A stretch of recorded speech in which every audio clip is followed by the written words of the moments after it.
Oke, salam sejahtera untuk teman-teman semua. Kembali lagi di Webhouse Video Tutorial. Kali ini kita akan belajar membuat web dengan menggunakan Vue.js versi 3 ya.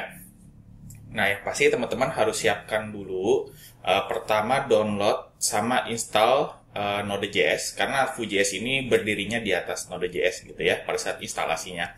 Yang pasti kita installnya yang recommended aja, jadi nggak usah yang ini dulu, jadi kita pakai yang LTS ya. Kalau sudah, nanti teman-teman bisa ketik gitu ya, tapi teman-teman harus bikin dulu, sebaiknya teman-teman harus bikin dulu sebuah folder ya, misalnya namanya proyek Vue.js gitu. Artinya apa? Supaya nanti kalau teman-teman bikin proyek Vue.js berulang-ulang kali, nggak berantakan aja gitu posisi foldernya, gampang ditemukan lah gitu ya. Lalu teman-teman bisa hapus di sini, lalu ketik cmd dengan catatan sudah masuk ke folder proyek Vue.js-nya. Oke, saya hapus lalu cmd. Nanti dia akan terbuka seperti ini kalau di Windows ya, ini hanya untuk Windows. Oke, kalau sudah, nah ketika teman-teman sudah bisa install Node.js, teman-teman bisa coba cek npm strip v dulu. Ini gunanya untuk ngecek versi dari Node.js yang terinstall. Kalau misalnya teman-teman belum menginstal Node.js, nanti ini error. Dia bilang nggak recognize command npm-nya gitu. Oke, jadi supaya kita bisa dapetin command npm, kita harus install dulu Node.js. Oke. Nah, sekarang untuk instalasi Vue.js-nya, teman-teman bisa tetap menggunakan npm ya. Caranya npm create Vue latest, dimana latest ini artinya versi terakhir gitu ya. Setelah itu kita enter.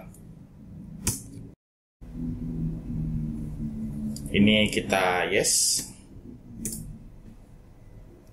Nah, di sini dia akan minta nama proyeknya apa, misalnya belajar Vue gitu ya.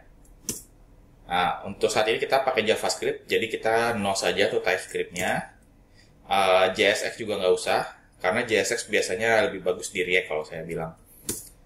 Nah, terus add Vue router for single line, nanti buat pindah-pindah halaman. Ini bisa yes, bisa no, tapi untuk saat ini kita yesin aja. Walaupun sebenarnya di video kali ini kita nggak pakai router, tapi setidaknya kalau kita mau pindah-pindah halaman, kita bisa lanjut dari proyek ini gitu. Yes saja. Nah, kalau Pinia atau saat ini yes juga. Pinia ini sebenarnya lebih ke state management. Nanti kita pelajari di video berikutnya gitu ya. Nah, ini unit testingnya untuk saat ini no aja. Ini juga no juga. ESLint, kalau teman-teman pengen misalnya pengen pengecekan coding yang lebih baik, bisa di yesin, tapi kalau saya sih no saja gitu ya, supaya nggak dikit-dikit error gitulah. Nah, nanti dia akan ngasih scaffolding seperti ini. Lalu teman-teman, jadi proyeknya sudah terbentuk ya ini. Terus teman-teman bisa cd belajar Vue, nah, lalu npm install. Jadi kita ikutin langkah-langkah yang ada di sini aja. Habis itu saya enter di sini.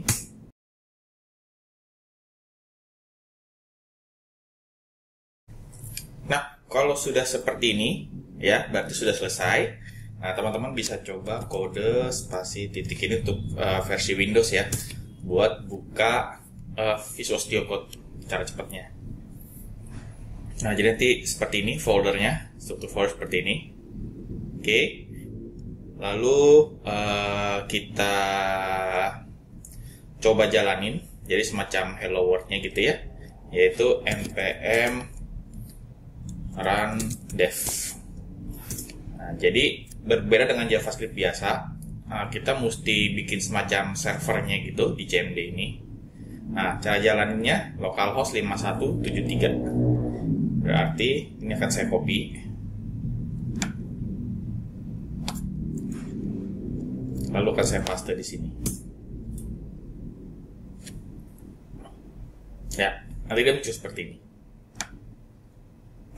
Oke. Nah, saya akan beritahu dulu beberapa struktur foldernya seperti apa. Yang pertama, ini dari VS Code ya. Lebih ke extension. Oh, kalau kita bicara extension, yang perlu diperhatikan adalah Volar sama sebenarnya Volar aja sih. Kalau yang TypeScript ini biasanya nanti di materi berikutnya gitu. Tapi untuk saat ini kita pakainya Volar aja. Volar itu di sini kita bisa cek. Jadi Volar ini gunanya nanti untuk mempermudah kita ngoding Vue.js. Oke, itu extensionnya namanya Volar. Berikutnya ada Node Modules di sini, nanti package-package dari npm di sini semua.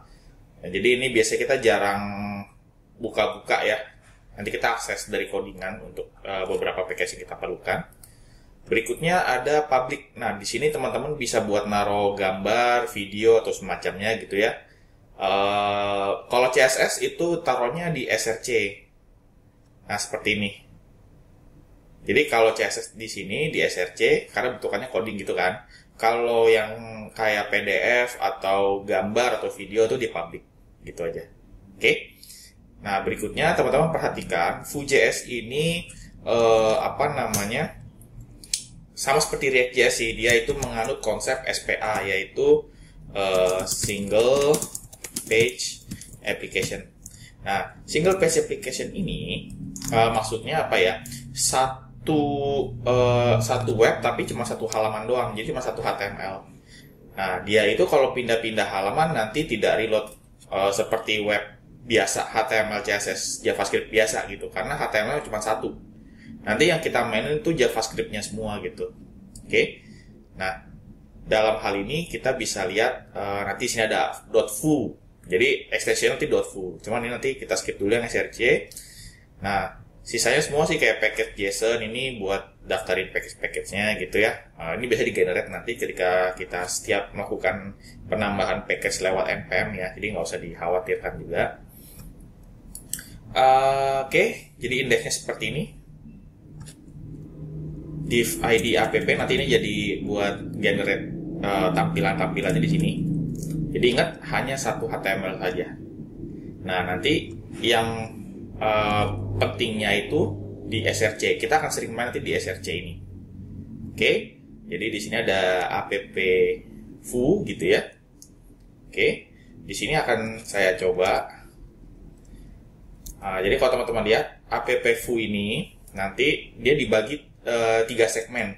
Ada segmen script buat naruh JavaScript, ada segmen template ini buat naruh HTML-nya ya. Yang berikutnya segmen style ini buat naruh CSS. Jadi kalau saya boleh bilang dia lebih simple dibanding React sih gitu.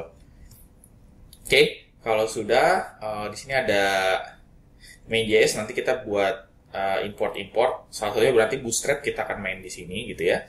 Nah, sekarang kita coba dulu edit beberapa. Di sini ada template gitu ya. Yang akan saya komen.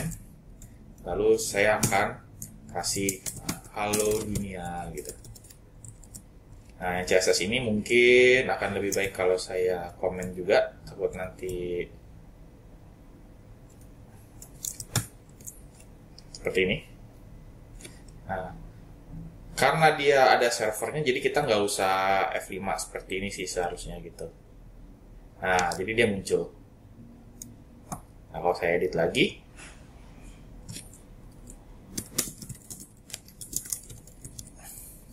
oke. Nah, dia tanpa di refresh, dia langsung ngeganti sendiri. Oke. Nah, sekarang jadi kita sudah coba memasukkan contoh gitu ya di app foo ini. Jadi nanti entry point-nya di dua tempat ini, main.js sama app foo gitu. Jadi nanti pintunya dari sini. Oke, sebenarnya dari sini. Cuman yang akan kita edit itu dua ini. Tapi di antara dua ini pun yang lebih sering kita mainin yang app foo gitu. Oke. Nah, tapi nanti app foo juga nggak begitu banyak pengeditan, malah lebih ke nantinya tuh di fuse sama komponen sama router ini sih. Sama stores juga, tergantung kegunaan. Tapi saat ini kita fokusnya di app-foo dulu. Oke. Nah, sekarang kalau sudah jadi seperti ini, tentu saja akan lebih baik kalau kita nambahin framework CSS dong, biar cakep gitu. Jadi kalau misalnya teman-teman belum bisa Bootstrap, coba teman-teman referensi ke video web host yang Bootstrap gitu ya. Tapi kalau misalnya belum sempat, teman-teman bisa pakai CSS biasa. Yang penting di segmen yang style ini untuk CSS biasanya. Tenang aja, tidak seperti React, CSS di Vue itu ya masih normal lah seperti CSS biasa. Oke, kalau sudah, saya akan lanjut bagaimana menggunakan Bootstrap. Nah, kalau kita pengen Bootstrap, teman-teman bisa ada dua cara sebenarnya. Pakai CDN, ya, Content Delivery Network, gitu, yang pakai HTTP gitu ya. Di sini bisa. Tapi kalau mau yang lebih dalam tanda kutip lebih elit gitu ya, kita bisa pakai yang namanya npm lagi. Nah, kalau seperti ini, kita mau berhentiin itu tekan Ctrl+C seperti kayak copy gitu. Jadi buat matiin servernya kita Ctrl+C. Nanti dia akan seperti ini. Jadi servernya mati. Kalau servernya mati, saya F5, dia nanti nggak akan jalan. Gitu aja. Oke. Kalau sudah, npm i, bisa i atau bisa install, sama aja. Bootstrap. Jadi ini nama package dari npm-nya, gitu ya, install Bootstrap. Saya enter seperti ini.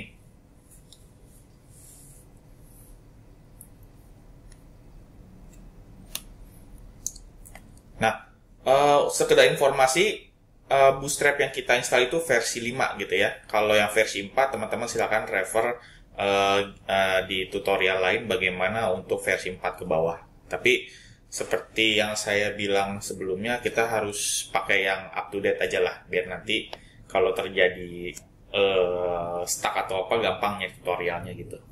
Oke, berikutnya kalau ini sudah ya, sekarang kita ke main.js. Di sini kita akan melakukan import. Nah, di sini boleh import.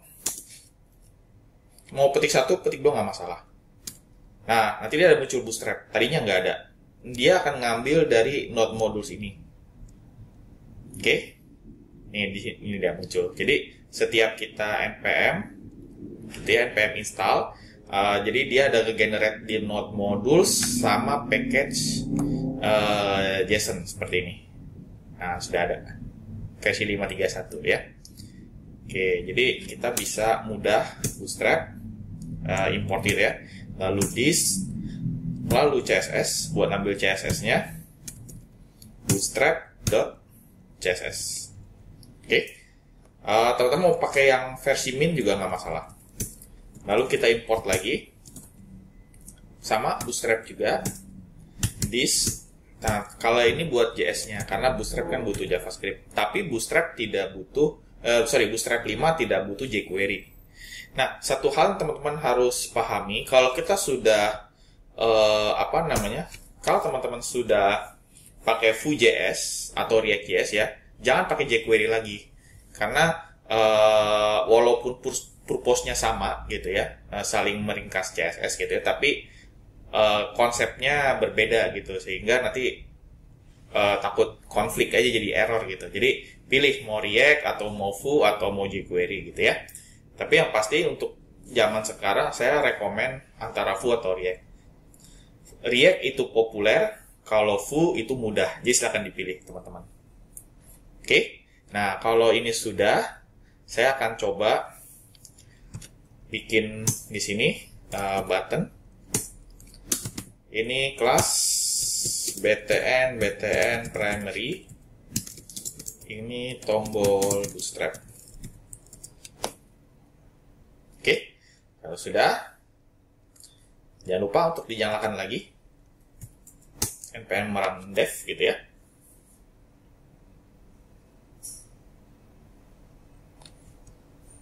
Kalau sudah, nah ini akibat tadi servernya mati ya. Kan saya refresh lagi.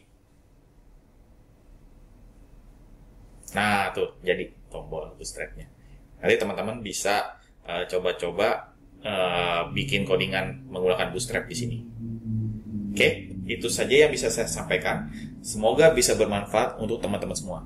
Demikian, terima kasih.